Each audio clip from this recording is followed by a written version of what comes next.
All right, everybody. This topic is about point shoes, and which is a subject has it's elusive. It's a talk about technique and a talk about or artistic expression on for female nowadays for male dancers as well, and to dance on this structure right here. They're rock hard. So as I talked about earlier, when you say, you know what is a man has anything to do, what does he know? And it's a perfectly good question. And although I have never experienced anybody ask me, so, oh, you know, Runqiao, what do you know about Pointe? Have you ever danced on Pointe? Have you ever had a technique class on Pointe? The answer is no. However, I want to just explain a little bit my journey, my artistic and technical experience with pointe shoes indirectly, because I was on stage dancing for 20 years. In my 20-year career, just because of my height, I was trained to be a partner. And when I was a third, fourth year, my height shot up a lot, and my school's like, you know what? All he has to do is clean three period and a double tour. And that's all he has to do because he can be a prince. And his job is what? To partner. So I was the youngest student in my boys' class, but I was tallest in my class. So I was groomed, prepared to be a good partner. And partnering is very much an intuitive thing. It's a very difficult to teach. Partnering, we teach partnering or hand position, how to support my partner in front of me, just like a technique class. Actually, this is one of my favorite class to teach, is partnering class, actually.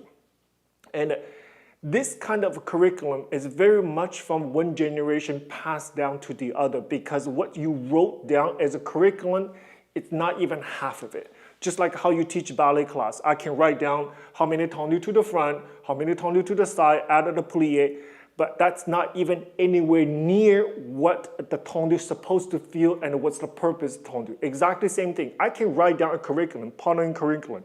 Okay, you partner lady, you put the hand on top of the hips. When they turn, and you put this way, and when they go to arabesque, you're supposed to stretch. You can write it down as detailed as possible. However, it is experience taught by your generation, your teachers taught to you, and your experience you teach to almost like apprenticeship. So one generation, a lot of verbal experience passed down to the second generation. So I was trained very much focused on partnering. So as you can see, partnering, immediately, if the lady in front of me is on point, right away, my relationship starts with this pair of shoes right here, because my objectives is put my partner on their leg. If they're wearing pair of pointe shoes, on the leg means the correct shape alignment so they can be free. They can be as free as possible with their working leg. So when they're on point, every half-inch forward and back have direct impact on how they express themselves. Either whether they feel absolutely comfortable and confident with everything above, or they just uncomfortable and they're not able to move. That difference is about square inch right or left, forward or back. If I put them on their leg, quotation mark, on their leg, they can do turns so beautifully, 5, 6 turns. If I shift them wrong, forward or back, they're not going to be able to do a single one right in my arms. Another element I do want to point out is that if they're wearing a tutu, I don't see their legs. I'm completely blind. So if there's no mirror, like on stage, 100% I have to rely on my body, my arms to feel their weight, to feel the balance either on my left or right. So this feeling of mine in my hand, in my arm, directly informed me the fact whether they're on their leg or not. What it takes put her on her leg. That's all in my arms because I don't see their legs. I have to rely on my own alignment behind them to find their legs. And that journey went on for years, many years. I have my partner fall back on me and fall back on top of me, everything. I've gone through the journey. I mean, nobody can escape that journey itself. So I have to say, I have my own relationship with this pair of shoes since when I was very little, since when I started doing partnering class when I was 4th year in school, which is when I was about 14 years old when I started partnering class. So this is my understanding, how my understanding evolves, how I learn about from very simple steps to a 15-minute pas de deux, actually contemporary and classical, everything else. And how I support them, how I make sure my partner is doing absolutely best. At the same time, I look as good as I can be behind them, so she and I will be cohesive to present this artistic presentation. So speaking of pointe shoes right here, and I grew up with this. The reason I say that is that not necessarily the pair of shoes on me, but all my life I see people dear to me, people who are important to me, people who are the girl that I ever known.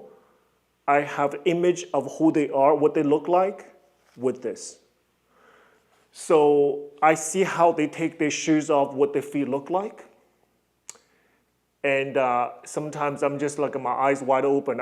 I just cannot believe what I have seen, how they just take it off and they take everything, a part of their body with them. And I have my total admiration, if you will, respect for the people who is doing this. Sometimes I put my feet in there just for the fun of it, just because I teach pointe shoes. I needed to know the placement. I needed to know what am I talking about. So for my own intimate experience, sometimes I put that in there. And this is my wife's shoes, Miss Erin's shoes, and her feet is as big as mine. So actually this fits me. I can demonstrate a little bit later on for you. So this is my demo shoes. I put them on sometimes just for me to feel what I'm talking about. I wanted to stuff come out of my mouth actually can help the students and not just something that we talk about just sound good or sound correct. It's something we're supposed to say. But I want to say something to make sure I have intimate experience, my feet, along with my other indirect experience with the pointe shoes. And this brand is Fritz. Fritz is, I think up until now still, is handmade shoes. So if you truly think about Fritz is a British brand. And when I start dancing, there are only, I do believe maybe only 5 brands, major brands out there. Fritz, Block, I think coming out. Capizio, definitely. There's just a couple other brands, like maybe 4 or 5 major brands. Right now, maybe 250, okay? So this is a original shoe that made by hand. They actually, every pair of Fritz, they look different, and then you have a stamp down here in the back is actually the maker. They put their stamp on it. So this is almost like I would say like a bottle of wine that have different years and they have a different temperature, the people making them and have different characteristics. So Fritz also depends, because it's handmade, every pair is a little different, because I often hear the ballerina say, well, this pair is a little different. This pair is a little different. And they say, well, I don't have any new shoes anymore. Why? Because my maker passed away. I mean, those were the sentences, those were the conversation we had. And they would be back order, 3 months back order, because every single pair, every stitch, maybe not stitched like this, but they're layered together by hand, this pair of shoes right here, Fritz. And the whole point of this is having a box and having a structure and have enough appropriate flexibility to allow the dancer to feel the strength and also a give. There has to be a giving take inside of these shoes. So when we look at this pair of shoes, it is important for us to think about the bottom. I often hear them talking about the thickness of the bottom. They call it the shank right here. So this is something that we always have to make sure that students understand nowadays when they talk to the fitter, when they talk to the Pointe shoe store, that they don't just put a pair of shoes on as a fashion. They say, oh, look great. I like the satin. I like this color. I like this polish. And they put them on. There is so much to it. Now, I'm not a fitter. However, I've seen it. And my whole professional life, I have involved with this because I coach Vivacians. And this is something that I think I wanted to just talk about it because the professional fitters can talk to your students a lot about this. But I do want to just to having an opportunity, we have this the dialogue for the first pair of Pointe shoes, what we needed to say to our students, what we needed to support them having the first pair of Pointe shoes. First of all, the first pair of students, the shank cannot be too thick. Because what we cannot do is having the students hop on point. They're not able to have a process, their muscle, their legs is not able to have a journey of pushing through demi point and go up to full point. They need to be able to feel the process from flat to demi point to full point. If the shank is too thick, it's like a board. They're not going to be able to feel this, so which is, to me, in my Pointe class, is absolutely important that they have the access to a flexibility in the shank right here. So there's two places where we must have a bit of flexibility. One, I call it the three-quarter, not I call it, we call it the three-quarter mark, is right here, right here. So the box itself, like here, it needs to be strong. But at the three-quarter mark, right here, it must have the flexibility for them to push the arch out as much as possible. So if the arch is not out, they don't have, the shoe is not supporting them for this arch to go out, they'll go anywhere else, which is not a place to be either forward or back. So we needed to have flexibility, this mark right here. It's called the three-quarters mark, this flexibility. Common mistake, I often see students, the first pair of Pointe shoes, too low. They're bending it too low. They're bending it here. What happens here is only the toes curls, they don't have a support of the big part of the shank.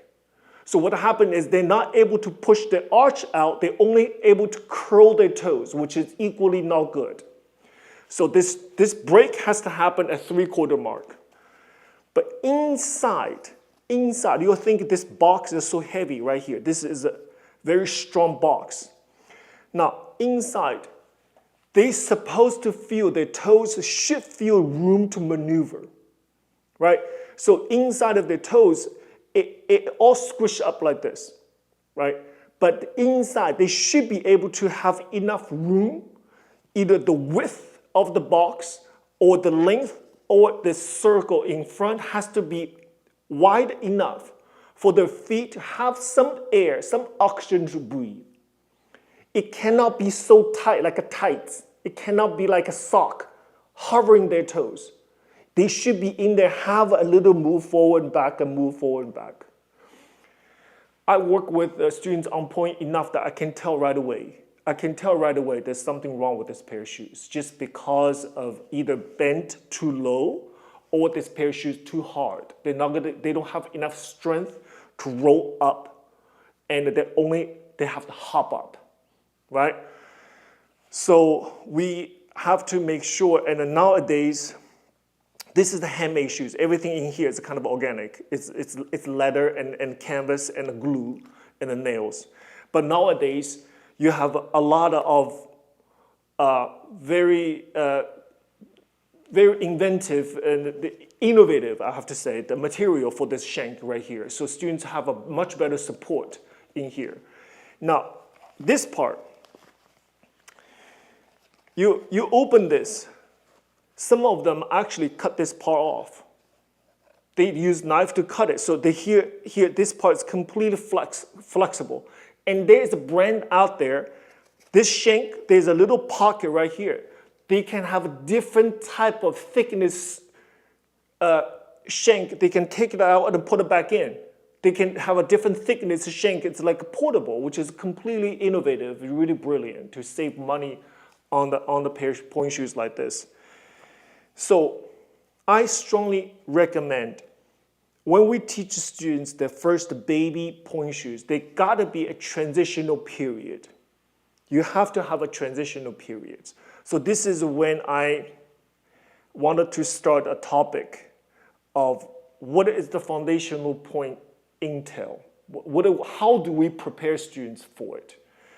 So before this, real pair of pointe shoes, they have to have a training wheel. Like a bicycle, they have to have a training wheel stage. What is that stage? That stage is a pair of dead pointe shoes. What does that mean? This shank, you have to pull them off, completely take it off. So basically a pair of pointe shoes only have a hard bottom, this leather bottom. Inside this part, take the nail off. You can completely take them off. I think nowadays, pointe shoe store have like their sort of the non-shank involved, but however, easy to be done. Take shank off. So the baby step from flat shoes to full point shoes like this, you have to have a transitional period where they can wear pointe shoes with the ribbon around their ankle without the shank. We take a bars, of course you don't need it to be on full point. We take a bar with that, basically riding a bicycle with a training wheel in the back. What does that do? Because it's just with the shank in the bottom will give them a sense of pointed foot, because when they point their foot with the flat bottom and with the shank in the bottom, it's completely different. How they do tone is completely different. How they present their feet is completely different. So actually they have to work harder in that pair of pointe shoes for their feet to be fully pointed and fully engaged. So that period of time, it is to me is valuable for their feet to get stronger. So speaking of, and it just the whole sense of getting used to have a ribbon around their ankle. The whole point is get them feel used to it, and their body start accepting the pair of pointe shoes. So now I want to go on to what are we training for? What's the foundational point? What is the intel? So interestingly, I have to say, because I don't have my own experience with point work, my point work is indirect. I told you my experience. So actually work from me, it forced me to study, to research. It forced me to be very thorough. It forced me to be very detailed, forced me to be very academic. I do have to say that. So because I see the only reason I came up with this curriculum, actually we just finished filming the third course of my foundational point syllabus, is when I witness students, their so-called first pointe shoes, they go on, start doing échappés. That's their first combination. I've seen it, and I don't think it's right. And those are come from a very experienced teachers. And I think for something, for example, my teacher told me how to partner. There are times I wish he was more patient, okay? So a lot of times the language is, Just look at me, just watch me, and he will do it. And I try to do it, it's not the same. The girls is falling all over the place. When he does it, they look beautiful. I do the same thing. She look terrible. She look uncomfortable. Something was wrong. So it took a while for this type of things.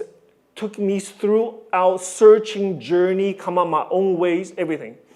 Because I do not believe there is something thorough, something academic, something like a syllabus, a curriculum to support the technique, because I truly believe it's needed just like any other technique, just like any other skill, painting, piano, violin, play soccer, anything that requires study, anything require refinement and technique-related process has to have a foundational level to lay the basic understanding and basic knowledge and the strength, the coordination, everything.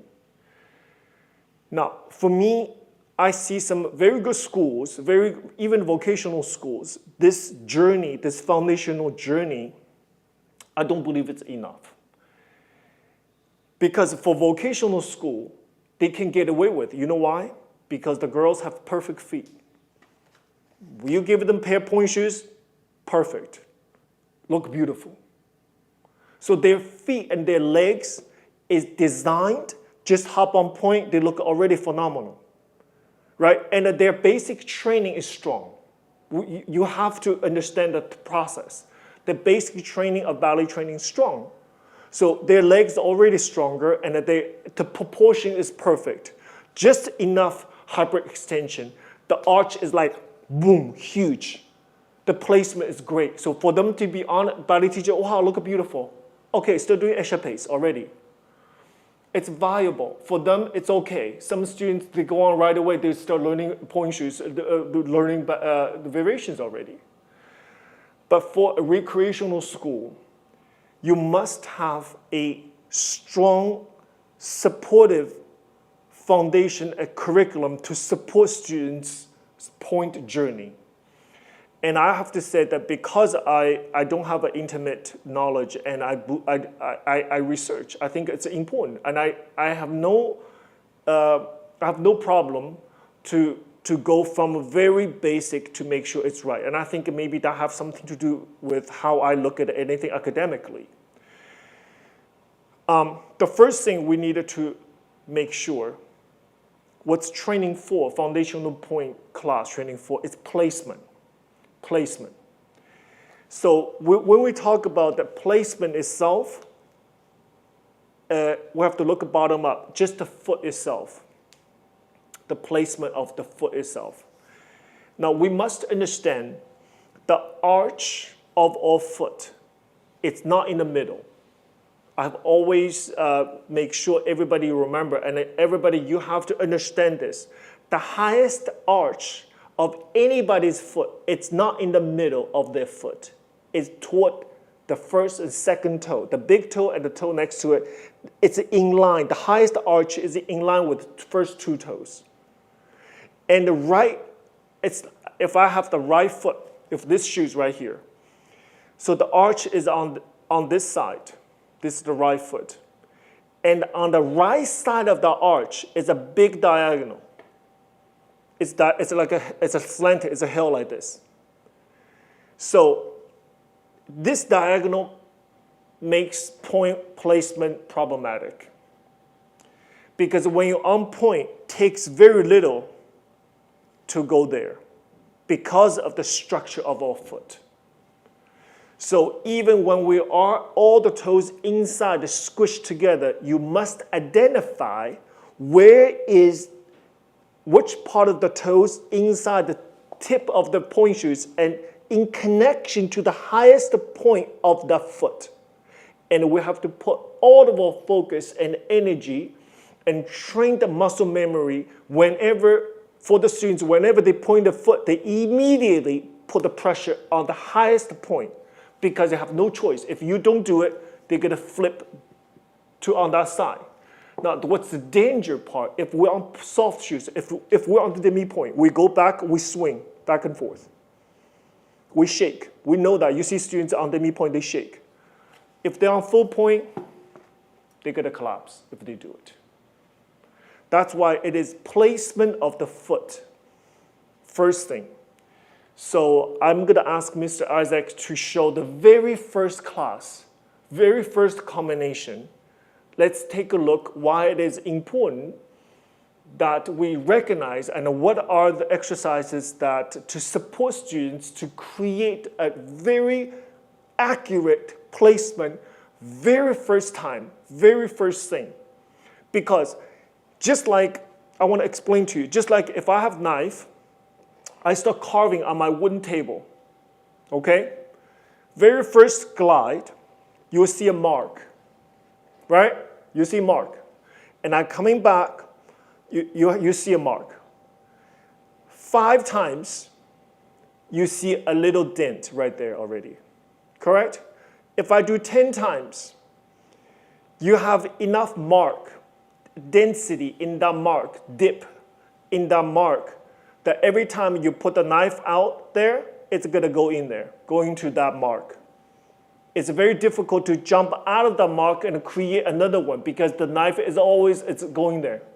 Can you imagine you do the plie releve for a couple weeks the wrong way? That's all it takes. That's all, 3-4 classes, all it takes, having a plie releve in the wrong way for them to develop a muscle memory. It will take twice or 2-3 times more time to correct. So it is the placement of the foot. Let's take a look at this is the very first exercise, what that looked like. So we showed how slow that is.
Let's hear the comments. Let's hear my explanation of it. So as you can see, we're going to go up to demi point first. The important aspect about this is to be corrected demi point in order for full point to have a perfect alignment. So make sure when you go up to demi point, has to be as high as possibly can. And make sure this heel does not flare out this way.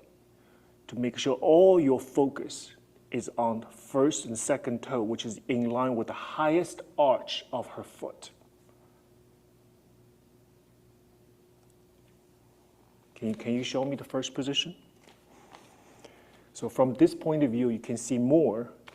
Make sure demi point as high as you can and does not go back.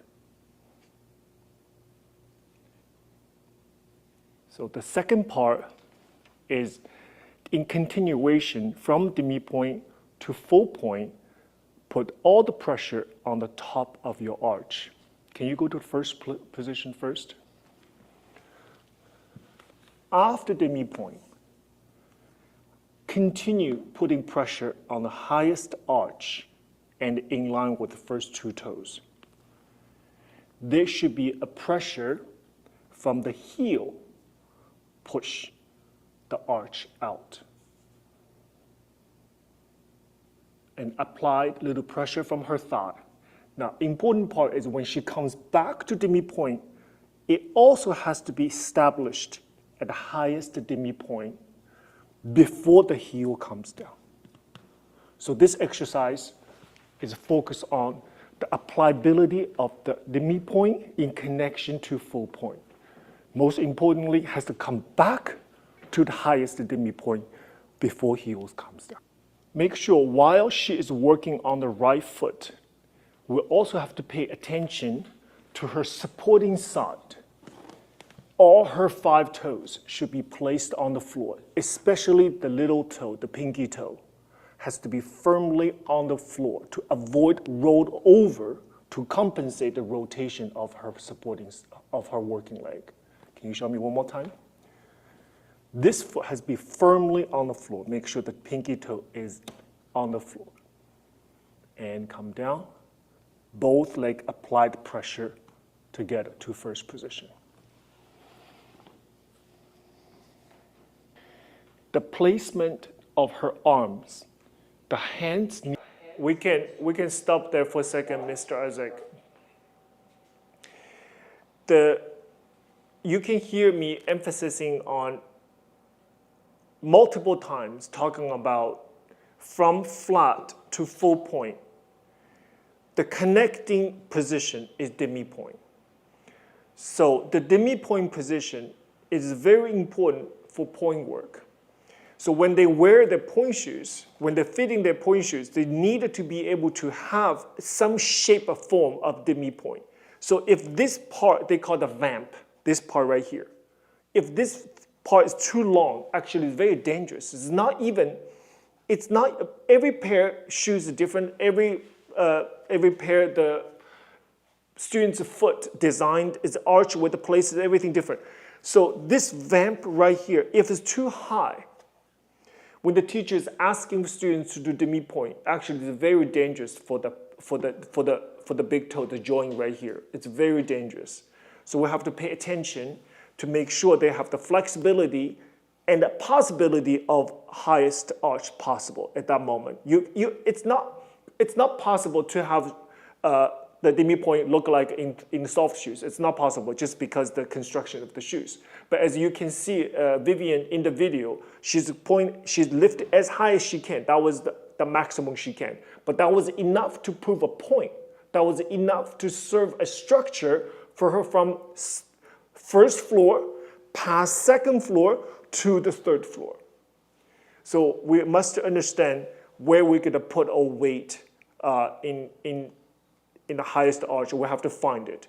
And that moment right here, we cannot skip. We have to take the time to make sure students understand the minute they go up, they don't swing to the side. That was the placement of foot. Now I want to talk about alignment.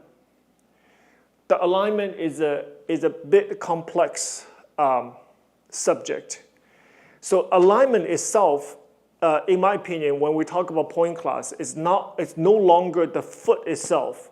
The alignment is the foot in association, in connection to the knees and where? The hip. And even go up the knee, the hip, and the shoulder. That whole alignment, we call it that alignment, it is is something that it's one of the most important journey that we have to train the students to have. So what is the correct alignment for point? What is the correct alignment for point? I have a simple way to explain this. So if I come back a little bit,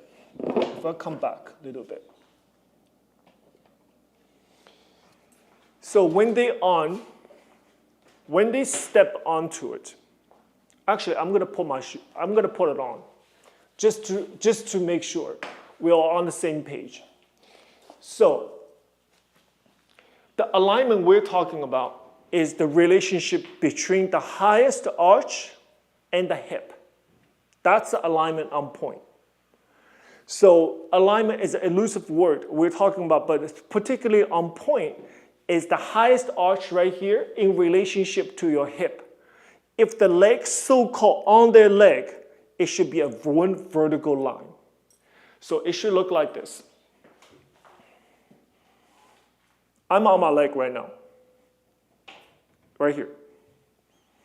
Look, in order for my working leg to lift up, my hip is over the arch of my supporting leg. That's the alignment we're looking for. You see my supporting leg right here. At this moment, my back leg is free. So to me, I feel all my weight is placed on a very strong part of my foot, where the arch. Yeah, so let's say, for example, something goes wrong. If I shift back, I'm talking about, what is it? Half inch, not even. This alignment makes my point work absolutely not doable. So how can we create a good alignment at this moment is when we go up point.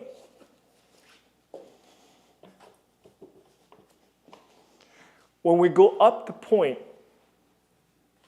all weight has to be, my leg has to be underneath my hip. The difference between this and this alignment right here, students can work 10 years. They never dance on point. 10 years, never. They will never do it. They will never be able to do a piqué on point if they're here. It has to be over. It has to be here. That's the difference. You see? That's the difference. And this is safe. This is healthy and safe. This is dangerous. So, take them off. So this is why it's important for us to have this moment in our curriculum, to never waver, to never skip any step until the students have the feet is strong enough, flexible enough to be on point. Now, this is something I do have to mention. It is up to us ballet teachers to be honest. I do have to be honest, because students can have joy. They can have the inspiration and joy and happiness from learning ballet. Nobody can take the rights from them, from the desire to learn. However, there is a moment in the construction of their feet when it meets point shoes. I do have to say, at one point, we as a ballet teacher have to be honest with the students, because if their feet is at this side of the threshold, it is not possible. I mean, I really, no matter how brilliant the teacher is, but a lot of work we can do, right? So you can manipulate, you can help the students to get higher arch, you can help them to how to push the arch out to pass the threshold, make sure the heel is underneath our hip. We can do so much. This is the whole foundational class was designed for. But you do have to say at one point that if they're working so hard, they still couldn't get up, there isn't enough arch there. And we just have to be honest, because there isn't any shoes out there can make this happen for them. Right? So I don't mind to say it. I mean, we do have to say it. We do have to understand that in your professional judgment, and when you say, look at the pair of feet, and then you know it's impossible, and that conversation you have to have. And as painful as it is to see a student, like you have 8 girls, 10, 12 girls in your class, there could be a girl that it could be possible that are not have enough arch to be on point. And we just have to find a way to make that student to be a part of it, and we just have to find a way to do it. However, the limitation could be pretty strong there. So speaking of, this is the alignment and the placement. What else? Strength. Strength. So in point work, everything boils down to one step. All point work has this step DNA in it. It's called plie releve. Plie releve is the DNA of all point work. Everything that we do, everything in point work, that in point technique is all include the DNA of plie releve.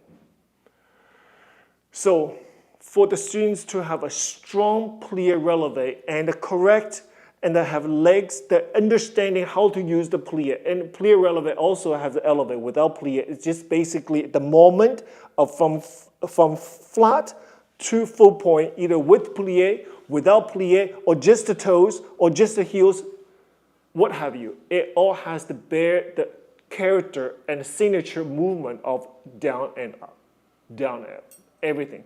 For turns, plie, releve. Pique arabesque, plie, pique. It's everything in it.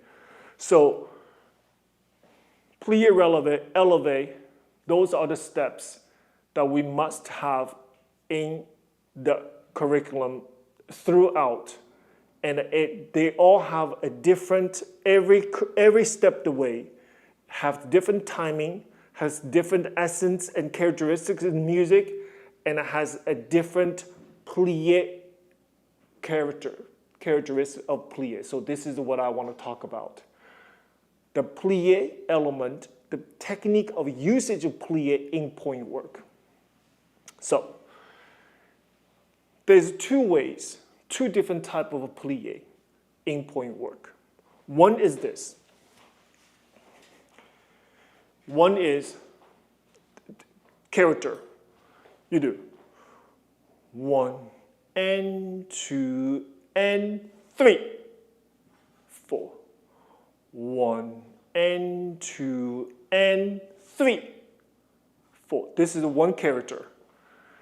This has a characteristic of let's say, fully inflated ball, like a beach ball. You want to submerge it in the pool, in the water, with that kind of pressure. And then you let the ball go. This ball, what is it going to do? To shoot out of the water. That's this. Da, da, da, da, da, da, da. 1 and 2 and 3 and 4. This is the one energy source. The other energy source is this. Da da da da da da da da da da da da da da da da da da da. Speed. This is the same ball hitting on a hard surface, a bounce. That's another energy source. So this is a two primary energy source for point work. One is use a full plie, use your thigh. It's very similar to what we do in the ballet technique class. The other is very fast.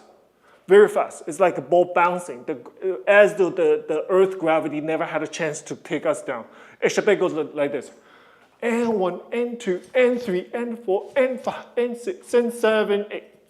That kind of speed.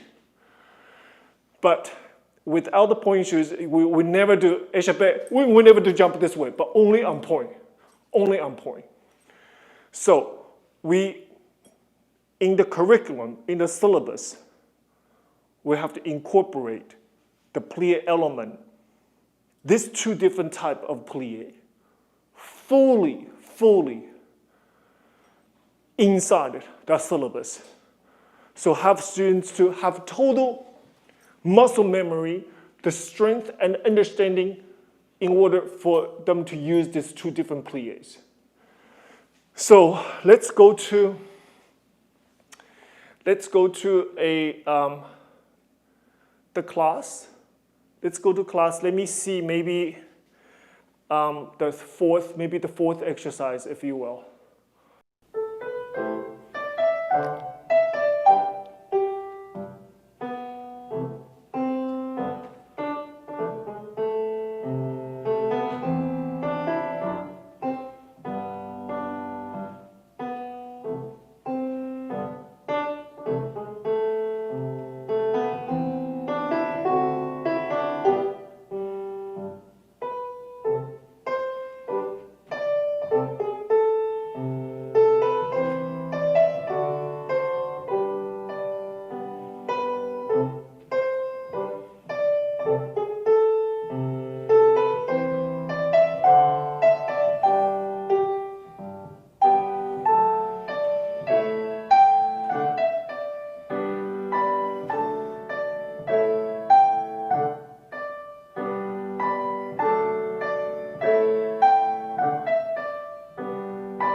We can stop for a second there, Mr. Isaac. So when we talk about the plie releve, but do we teach plie releve like how we just show? Do we just teach it, okay, here's your first exercise, let's do 1 and 2 and fully on point? No, we don't. There's like 3 different steps before the real plie look like it needs to be in place. So this is one of the baby step, one of the preparation stage for the actual plie releve. So as you can see in this combination, she did a full demi-plie, deep demi-plie, very correct deep demi-plie. From here, the moment of stretch the knee, and if I put a piece of paper between the knees, and this piece of paper should stay as long as it could and pass where? Demi-point. So we got plie, we squeeze together inside of our knee against each other. That produced the upward energy and go where? Go to demi-point. From demi-point, without any acceleration, she's using her toes to push the arch to be in place. We can come down from there. Then we do a little plie. That plie is not for the benefit of the plie, for the benefit of what? The arch out even more. From there, we push the hip flexor open, arch full point. Then from there, I come back down to demi-point, finally heels down. That exercise like this, it must be in between when you start teaching just full plie releve. With those steps in between, when it finally, you're ready to teach them plie releve and it is there. You don't have any different type of journey, different type of a correction, different type of things to see. So my philosophy teaching is like laying the bricks. It's like building a home. One brick down, you put the other brick on top of it. You're one layer at a time. So if we lay our bricks correctly, this building can go up far. But only takes one brick in between, laid funky, in the diagonal, or not fully balanced, something, only takes one brick in the journey of training, that to create what's next, wobbly. More you go up, a problem happens.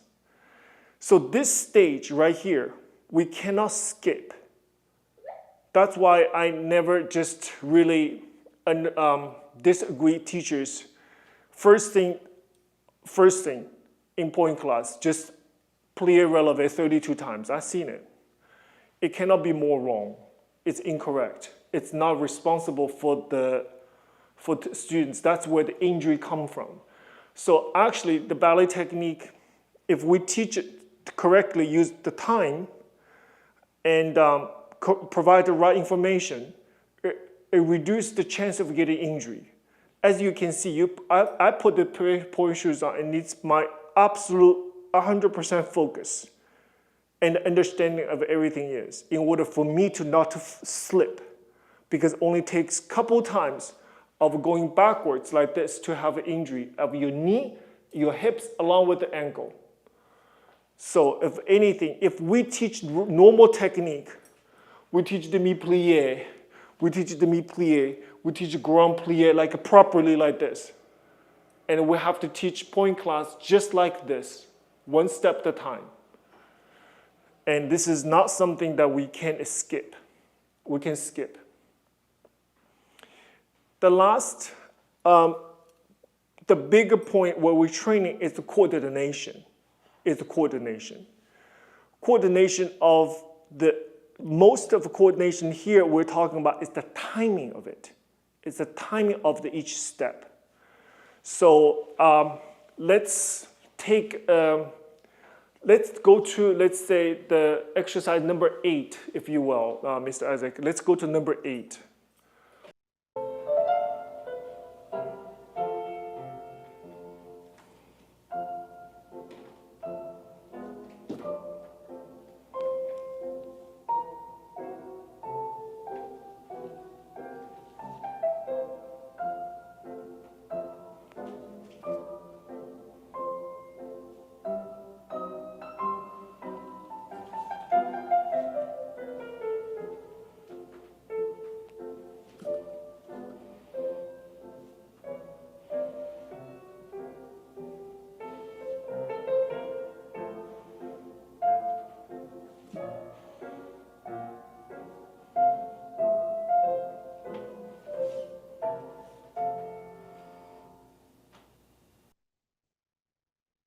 Now here's a full version.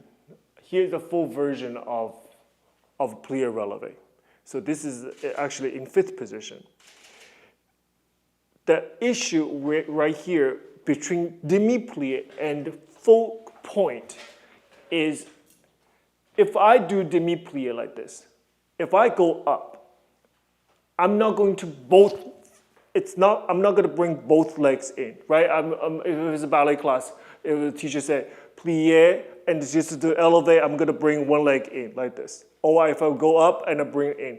So on demi-point, you're not going to do both set of toes coming in together, but in point does.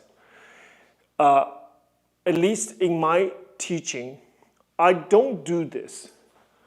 I don't do one up and one down. I don't do it. I just skip that part altogether because that part itself, it's not practical. It's not practical. Most times we don't do it, in my opinion. So I can explain a little later. In my opinion, you might as well just start for the supporting leg to do this. It has to tuck in. This movement itself, the toes from out here, I'll show you with the point shoes. The toes is out here like this. They have to tuck in like this. So what I think is not practical is go like this and come back down. This and come back down. Because when the speed goes fast, if I do it faster, we do da da da da da da da da da. There's no way she will do da da up. Da, da, up, no way. There's no reason for me to even teach it because it's not practical. So here is the coordination part we're talking about. Is the back leg and the front leg has to tuck under together. Now, as you can see, Vivian came down with the process of slow coming down because it's a fast coming down, both sets of toes go out together. Come in together, out together. However, slow part, how do we do that? So slow, we open the leg to as wide as if I go up fifth position without susu. So from susu, both legs open and allow both legs coming through demi-point with the full support coming down. That's what she did in that particular combination. However, she went up, she didn't do the up and down part. So the coordination in point technique, there are just that much of a differences between the point technique and normal technique class. So this part, as teacher, we have to fully explain everything. So I even talking about if I want both legs to come up plie retro, I want the students to have my way, practice in their muscle memory strong enough to have this leg not go up, this leg come tuck under. That's what I prefer, supporting leg. So without this gigantic movement, this leg actually bring back in. That coordination itself takes time. Because of plie releve, to me, is so important. Like échappé is also plie releve element to it. So we must have the curriculum in there to support the training. And the fortification, the ideas, and the understanding of the muscle, the coordination, everything has to be there to lay the foundation for its journey to go up. This is just foundational. So I created 3 classes, fully explained, fully demonstrated, and their progression. What you see is the first class, second and third. Second classes start to have one hand on the bar.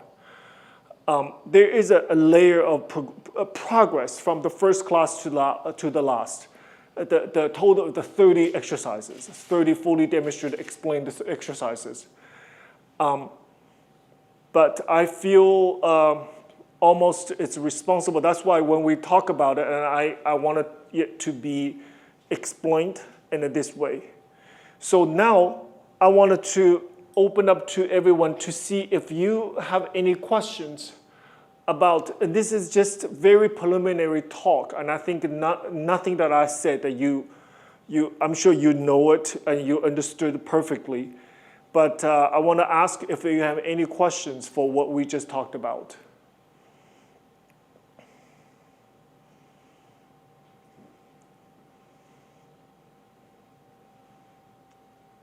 Any questions?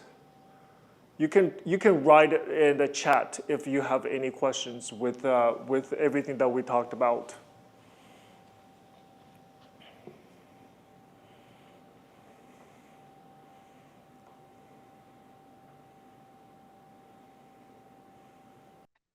Hi, I have a question. Yeah. You mentioned at the beginning about kids trying the point shoes without the shank, and I was wondering, I guess, do we ask the parents to buy a point shoes for their kids and ruin them right away? Or how do we, you know? That's, it's a good question. That's a very practical question. This is a very quite good question. I don't think we should do that, and I don't think the parents will agree to that. They are $120 to $150. I don't think parents do that, but I think maybe after the first point shoes, believe me, their first point shoes is never going to be right. That's money wasted. I tell you right now. Because they're busy taking pictures at the store. They're busy, put on their Instagram with their first pair of point shoes. They're not going to pay attention to what the fitter is asking them. I'm not just saying this, I know it. And so that pair of point shoes, while it's very precious, but I think even happened now with my own daughter. It's like now it's too tight. 2 days later, it's too tight. You know what I mean? What do you do? It's too tight. So yeah, it's a practical question, but I think if the shoes, let's say, too small or too hard, what have you, in that case, you have to take the nail out and then take the shank out. I don't believe you destroy the pair of perfect point shoes. So let me see this question. Can you talk a little about how we can talk about the use of knees on point with our students?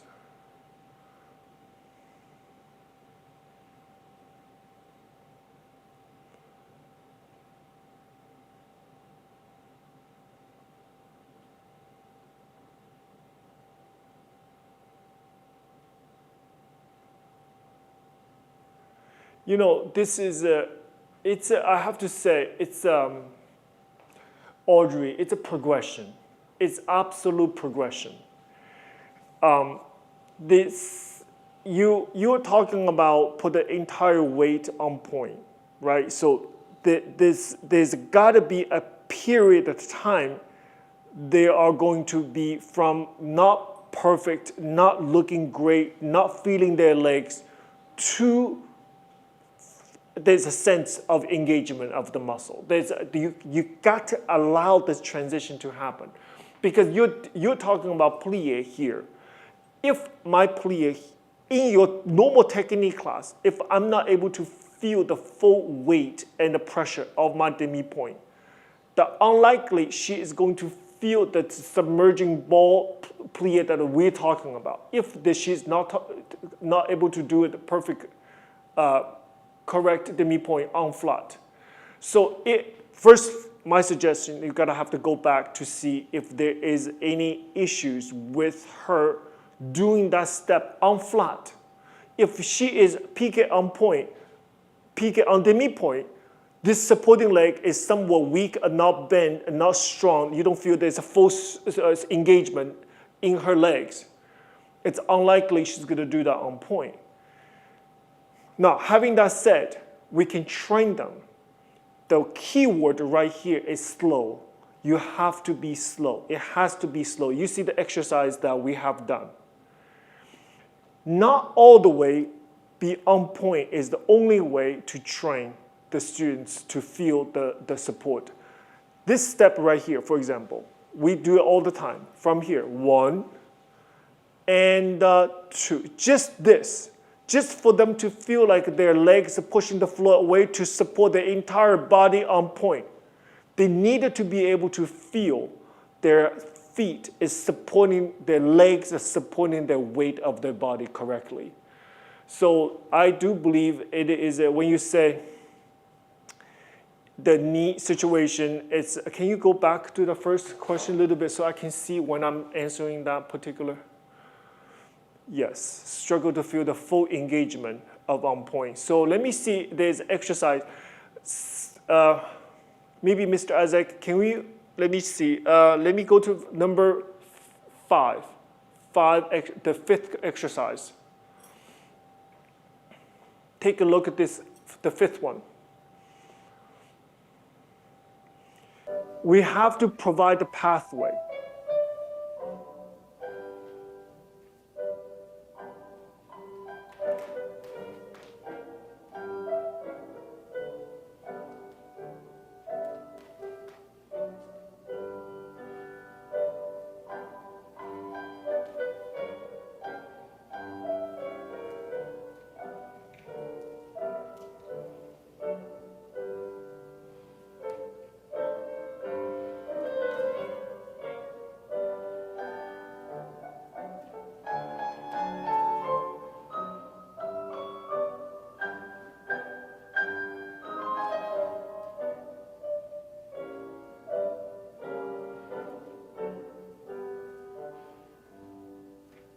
You know, I read your note again, Audrey. I'm positive you're saying the right thing. I'm positive you're saying the right thing. I do think that perhaps maybe the exercise you're giving is a little too fast. So this is the common mistakes the teacher have for when we introduce point work to children. I want to point out to you why is it we can only introduce point class to certain age students. Because the muscle, the reaction for the muscle from a bent position to a fully engaged position, all muscle with children, they don't react that fast. They're not like the sprinter. They stay still right away. They shot out very fast. They don't have what I just did. They don't have that kind of sensitivity in their muscle. So that muscle engagement needs to be trained. And it cannot train this way, cannot train with a fast speed, because if you do this, it's like a skidding. It's like a tire just spinning. They don't have enough time to engage their muscle. So now, do you see the exercise we just did? So she goes to plie 1 and 2. You have to understand she's gathering the energy. She's getting ready. She's creating the pressure. She's generating the muscle engagement, ready to what? Ready to fire. So this moment, she needs that much time to gather the strength to make sure her muscle is ready to go. It is until then she stretches. Now, we're not done. Once she get there, I always describe it as this, Audrey. You have to understand this. It's like a comet. It's like a star shooting over. There's a tail of it. There's a tail of it. That tail needs time to get there. So when I plie releve, seemingly I'm there. I'm not all there. Now, I need all that time for everything else to be engaged. For this leg from this position to fully engaged. Looks like I'm done. I'm not done. Takes time for everything to gather. From there, then you go to generate. You repeat that again. Relax, energy, creating, generating. Then you fire again. If the speed is not like this, if the speed is this, the muscle never had a chance to generate the energy, to release the energy. So please have your exercise slower. That's the only way to train, slower. So let's go to the next. Yes. So imagery, I talk about this truly all the time. The energy is the knee has to squeeze together. Now at this point, my 2 legs become 1 leg. It is there. I push against each other. This moment is absolutely critical right here. This moment right here. Look at my heels up already, right? My heels off the ground, but my knees still together. The common mistake is this. That's the common mistake. Now, we as teachers have to, you cannot give them a chance to do this, not even one time. Because every time they do a thing, it takes them away just that much from the correct practice. So literally, when I teach little babies, I put my hands, I mean, you have to use your arm. You have to use your hands when you teach point. It's just safety. So I actually put their knee together like this, and I help them up like this. I help them. When they go to demi point, I put the knee together like I help them go like this. So basically, I'm two legs working together. On the way down, I'm going to go to the piece of paper first. That's the piece of paper I have. My piece of paper appears between my knees right here. That's where I avoid this little situation right here. Just bend everything like this. So, takes time, but I can swear to you the time that you spend on the things that I'm talking about, not a minute is wasted because it's all going to benefit later on. It's going to save your time later on.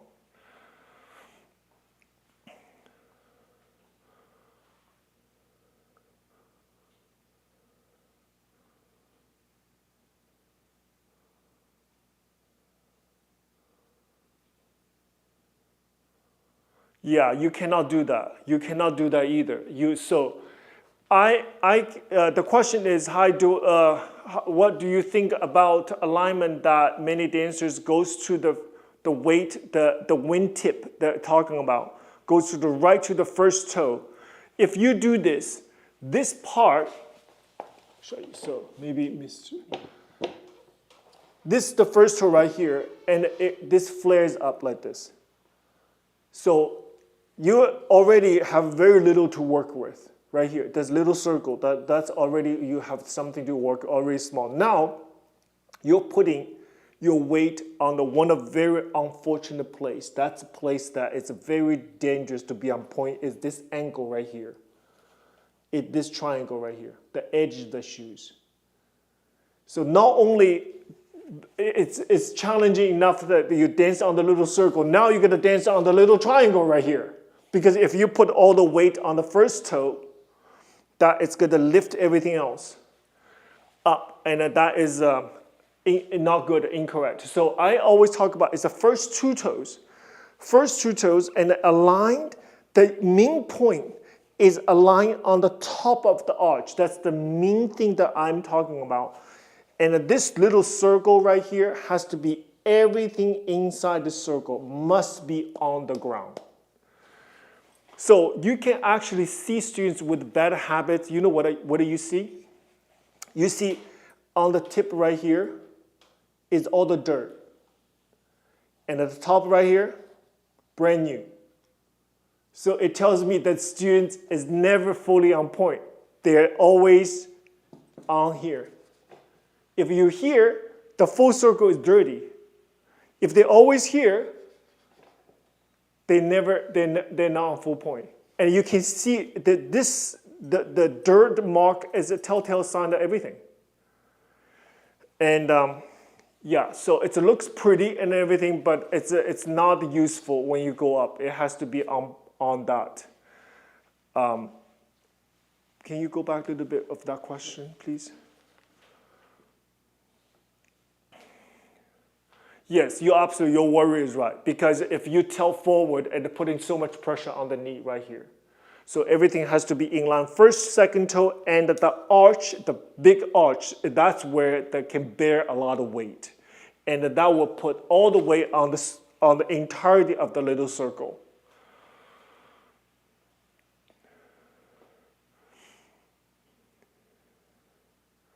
You have to use ribbons. You have to use ribbons. That's just etiquette thing. I mean, that beyond anything else. That's just, it's a feeling, it's a sensation, it's a pressure around that ankle that no, I don't think you should use elastic. Of course, there is a elastic. The first line is elastic. Then you have to put a rhythm on top of it because their feet, their ankle have to feel that kind of pressure working on it because no ballet company or no ballet competition you can't do that. You cannot do that in a full tutu. Let's say you have a full tiara, the whole thing, and with a ribbon, without ribbon, just elastic on the point shoes. That it's not good. Anything else, you guys? I mean, this is really just a preliminary, and I think if everybody interested, I think we can go in depth with the combinations, and we can break down the combinations, and then we can explain the combinations, why those things are important, maybe in the next session. But this is a journey, and I think needs to take very seriously. Because of one thing more than anything else is injury prevention. I see many students injured just from very little engagement.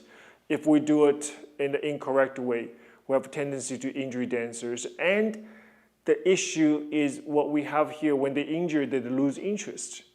And there's a very critical age. If they face the obstacle, if we don't provide them with a pathway, a viable pathway, and if they don't feel improvement, if they continue to feel terrible, then I think, you basically will stop the pathway for the progress. And the progress needs to be slow and sturdy and steady and healthy. Yes, go ahead, Nina. My question is about pre-point, which I've found that teaching in like a pre-professional setting, usually not finding a pre-point class, but in recreational studios, this is very popular to have the students have a separate ballet class, a separate pre-point class, and then they get into point class. And I'm just curious about your opinion, because what I find is that they're often asking me in the pre-point classes to teach this alignment of rolling through the foot and finding proper alignment, going through the ankle and the leg, which honestly they should be at least be able to do already in some of their ballet classes, like have an understanding of it. And obviously you want to practice it the way you showed in your exercises. But I'm just curious about how you would incorporate your feeling or your opinion on whether maybe pre-point really is the end of your ballet class, if this is necessary as a without point shoes separate class situation. And again, this is something that I just encounter a lot with recreational schools. I almost have no experience ever having that in a pre-professional setting, but just curious about your thoughts and quote unquote pre-point exercises and things like that. I think a pre-point exercise is an important training wheel stage in the recreational schools, and it can be done in two different ways. One is a part of the technique class. You allocate 15 minutes, 10-15 minutes at the end of your ballet. Let's say you have 90-minute ballet class at the end of the class, and you give the same exercises on demi point. So what you're training here is not the full point, not the calf, not the foot strength, but your training here is the coordination. Perhaps, for example, this combination right here. So we have, so this combination, N2, 3, and 4, plie, 5, and 6, 7, 8. This exercise right here can be very helpful just on the demi point, because what you trained here is really close to a full point. What you're training here is the connection of the knee, and you have the strength of the highest demi point right here. The most important part is this beautiful little plie right here, having them to push the arch right out and holding this position. The same muscle is being developed right here is very, very useful for full point.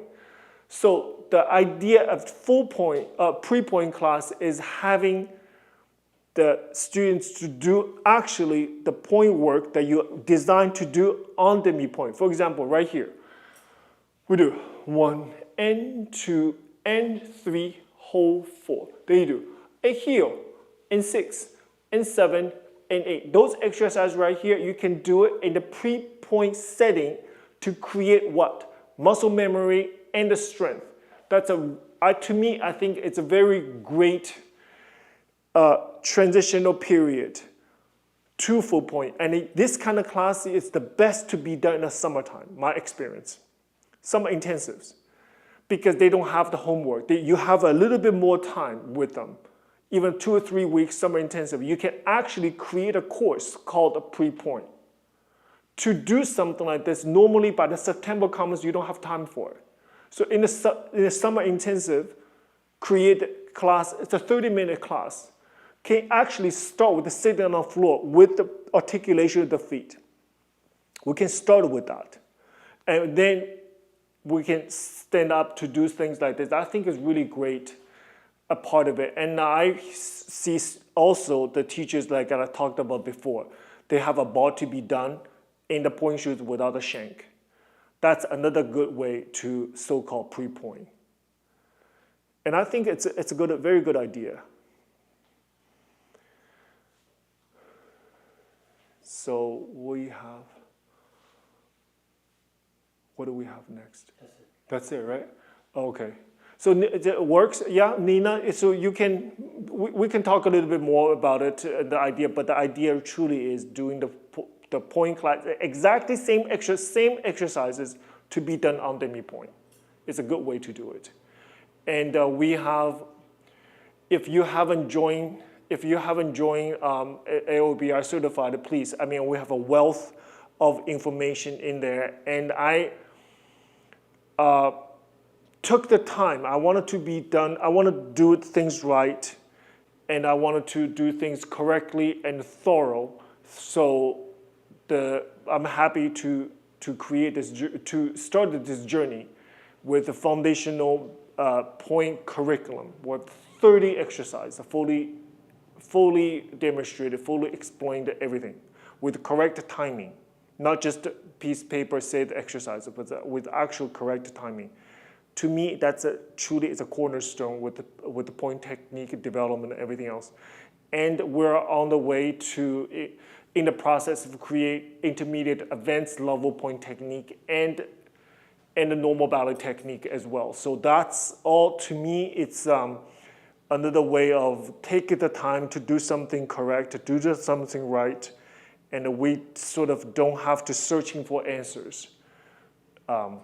So thank you very much for spending time with me. And please, if you join school, and we can have this conversation in that platform, which is really, really helpful. Thank you so much. See you next time. Thank you.